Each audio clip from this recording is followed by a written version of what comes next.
एक ऐसी इमेज अपने दिमाग में लाइए जहां सेकेंड वर्ल्ड वॉर के ठीक बाद का ऑस्ट्रिया है। एक ऐसी जगह जहां ना ठीक से खाना मिल रहा है ना बिजली है। हाँ, मतलब हालात पूरी तरह से खराब थे वहां। बिल्कुल।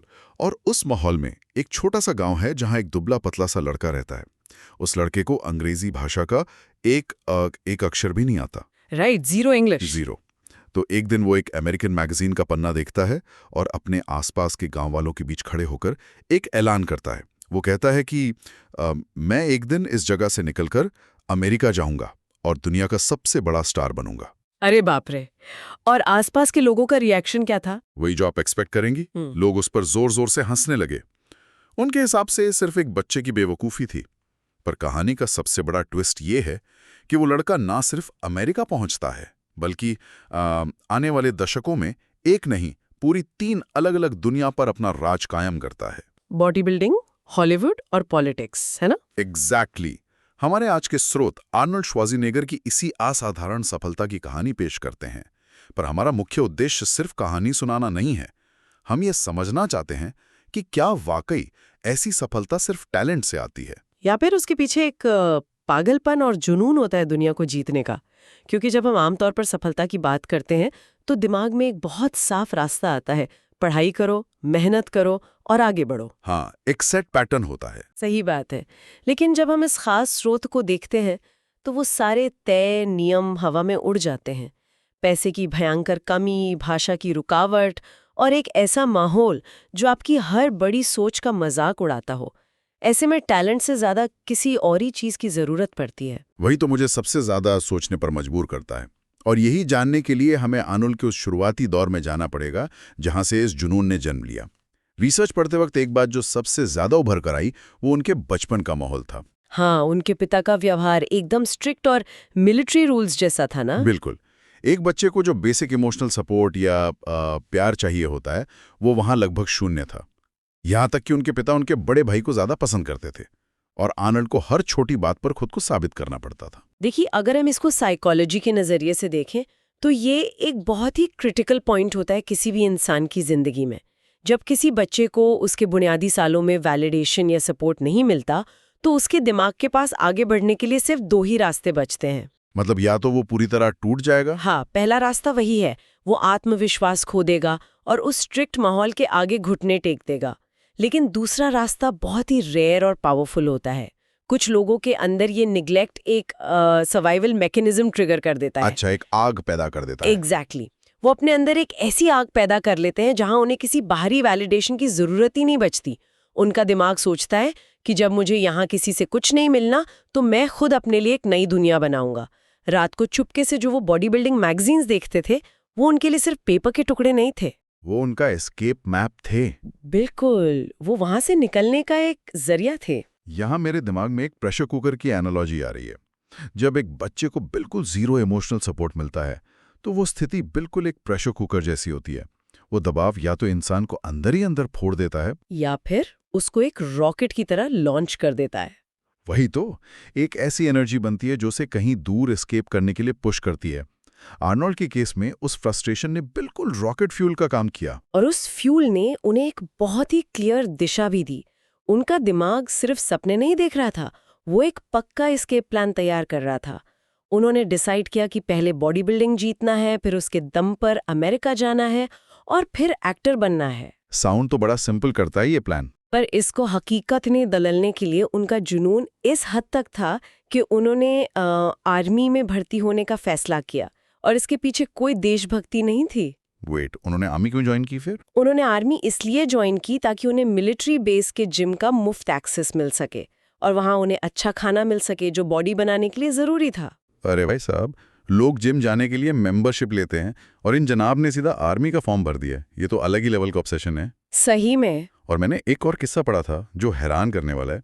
एक दिन वो बिना किसी परमिशन के आर्मी कैंप छोड़कर आधी रात को भाग गए थे, सिर्फ इसलिए क्योंकि उन्हें एक जूनियर बॉडी बिल्डिंग कॉम्पिटिशन में हिस्सा लेना था। हाँ, ये सच है। और मेरा सवाल यहाँ ये है कि क्या हम इसे वाकई एक कैलकुलेटेड रिस्क कह सकते हैं?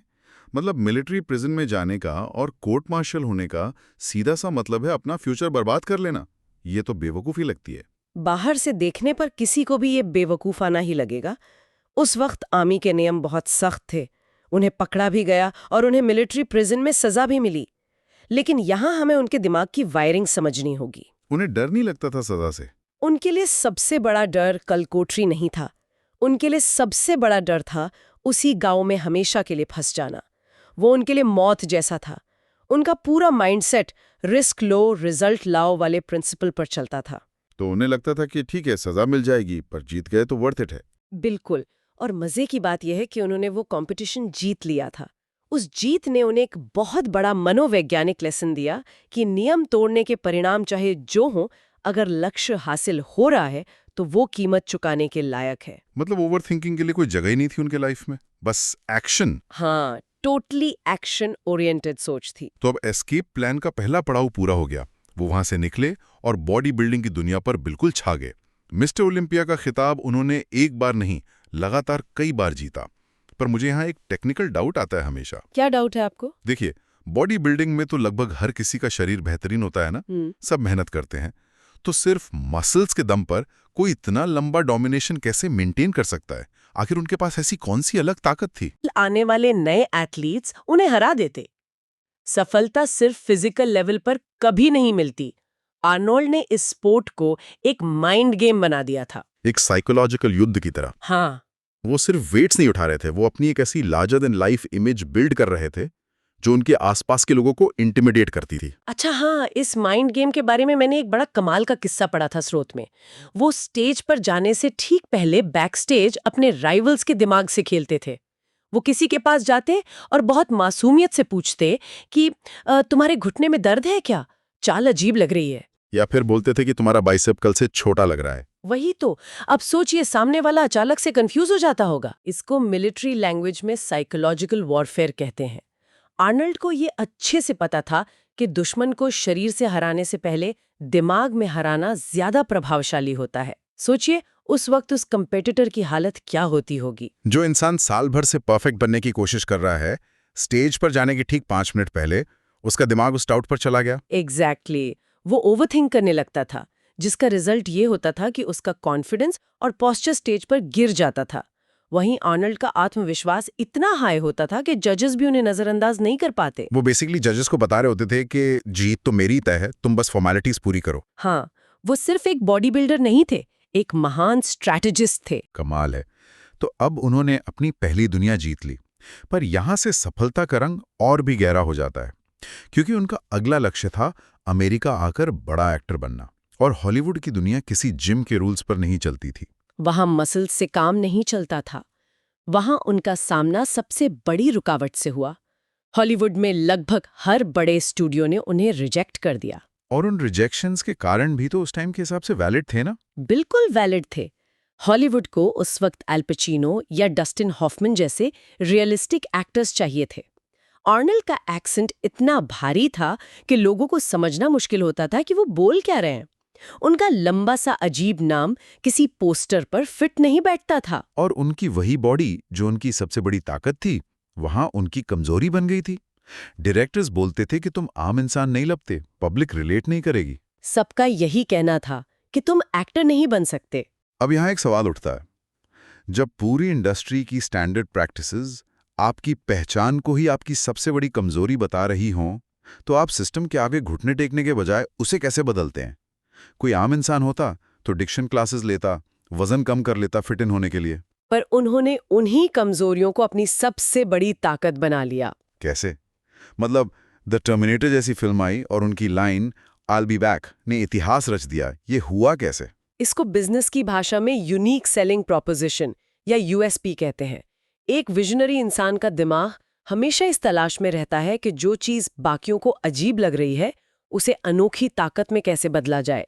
टर्मिनेटर वाले एग्जाम्पल में एक बहुत ही खूबसूरत आयरनी छिपी है। वो मशीन वाले कैरेक्टर की वजह से? हाँ, फिल्म एक ऐसी मशीन के बारे में थी जिसमें कोई इमोशन नहीं है। अगर उस रोल को कोई आम अमेरिकन एक्टर करता जो परफेक्ट इंग्लिश बोलता हो, तो वो कैरेक्टर उतना डरावना और मैकेनिकल नहीं लगता। आर्नोल्ड का वो भारी ठहर ठहर कर बोला गया एक्सेंट ही उस कैरेक्टर की सबसे बड़ी आइडेंटिटी बन गया। ओह वाह! मतलब जिस एक्सेंट की वजह से लोग उन्हें कास्ट नहीं कर रहे थे, वही accent I will be back बोलते वक्त इतना खतरनाक लगा क्योंकि उसमें किसी इंसान के इमोशन थे ही नहीं। बिल्कुल सही। उन्होंने इंडस्ट्री को ये रियलाइज करवाया कि तुम मुझे अपने सांचे में मत ढालो, बल्कि मेरे जैसा कैरेक्टर अपने सांचे में फिट करो। जिस बॉडी और आवाज का मजाक उड़ाया गया था, आने वाले दशकों में वही बॉक्स ऑफिस पर करोड़ों डॉलर छापने लगी। ये तो सच में अपनी खामियों को अपनी ब्रांड पावर बनाने का एक मास्टर क्लास है, एक बहुत बड़ा पावर मूव। पर कहानी यहाँ खत्म नहीं होती। इसके बाद उन्होंने एक ऐसी छलांग लगाई जिसने सबको पूरी तरह हैरान कर दिया। जब सबको लगा कि अब तो ये हॉलीवुड स्टार बन गया है, आराम करेगा, तब उन्हें नए रिस्क चाहिए थे और उनका नया टारगेट था पॉलिटिक्स। और वो सीधे कैलिफोर्निया के गवर्नर बन गए। एक एक्टिंग सेट पर डायलॉग बोलने से सीधा गवर्नर के ऑफिस तक पहुंचना, ये तो किसी आम इंसान के बस की बात ही नहीं लगती। पॉलिटिक्स में तो एक्सपीरियंस चाहिए होता है। पब्लिक ने उन पर अचानक विश्वास कैसे कर लिया? अगर आप इसे आम राजनीति के नजरिए से देखेंगे तो ये इलॉजिकल लगता है, लेकिन उन्होंने पॉलिटिक्स को एक ट्रेडिशनल नेता की तरह खेला ही नहीं। उन्होंने पॉलिटिक्स में भी अपनी सेलिब्रिटी पावर को एक सोची समझी स्ट्रैटेजी की तरह इस्तेमाल किया। जैसे वो 2003 का रिकॉल इलेक्शन था। हाँ, लोग उस वक्त सिस्टम से फ्रस्ट्रेटेड थे। आर्नल्ड ने बोलिंग डिबेट्स में हिस्सा लेने के बजाय अपनी एक अलग स्ट्रैटेजी पेश की। पब्लिक के साथ उनका सीधा कनेक्ट ही उनके वोट्स में तब्दील हो गया। सुना है उन्होंने अपने कैंपेन का ऐलान भी किसी प्रेस कॉन्फ्रेंस में नहीं किया था। सही सुना है आपने। उन्होंने the tonight show with J लेनो में अपनी घोषणा की थी। उन्हें पता था कि जनता उनकी फिल्मों के एक्शन हीरो वाली इमेज को पसंद करती है। लोग चाहते थे कि कोई आए और सिस्टम का कचरा साफ करे, हीरो की तरह। तो फील्ड चाहे जो भी हो, फंडामेंटल रूल्स सेम रहते हैं, अपना ब्रांड बेचना और लोगों से जुड़ना। बिल्कुल, फंडामेंटल रूल्स नहीं बदलते। तो चर्चा के अंत में अगर हम इस स्रोत से 4 मुख्य बिंदु निकालें तो आर्नल्ड का असली सीक्रेट क्या था? पहला, उनका क्लियर विजन। दूसरा, एक्सट्रीम कॉन्फिडेंस। तीसरा, रिस्क लेने की हिम्मत। और चौथा, सबसे जरूरी चीज, पेशेंस यानी धैर्य। धैर्य सबसे बड़ा फैक्टर था। वो इंतजार जरूर करते थे पर कभी रुकते नहीं थे। ये जुनून एक सोचा समझा प्लान था। और सुनने वालों के लिए यहाँ से एक लेसन निकलता है कि लोग तुम्हें तब तक इम्पॉसिबल बोलेंगे जब तक तुम उन्हें प्रूव ना कर दो। पर इन सब के बीच एक और गहरा विचार मेरे दिमाग में घूम रहा है इस चर्चा के बाद। वो क्या? इस पूरी कहानी में क्या सबसे बड़ा सबक ये नहीं है कि शायद ऑब्सेशन का असली मतलब सिर्फ अपना लक्ष्य पाना नहीं होता, बल्कि अपने आप को एक ऐसी स्थिति में डाल देना होता है जहां आगे बढ़ने के अलावा और कोई रास्ता ही ना बचे। ये बहुत ही डीप थॉट है। सोचिए ना, अगर आर्नल्ड के पास एक कंफर्टेबल बचपन होता या कोई प्लान बी होता जहां वो अमेरिका में फेल होने पर वापस अपने गांव में आराम से लौट सकते थे, तो क्या आज हम उनका नाम भी जानते? मुझे नहीं लगता। जब गिरने के लिए कोई जगह नहीं होती तब उड़ना मजबूरी बन जाती है। वही बात है। ये विचार हमें सच में अपने खुद के जुनून और टैलेंट के बारे में सोचने पर मजबूर करता है कि कभी-कभी प्लान भी ना होना ही आपकी सबसे बड़ी ताकत बन जाता है।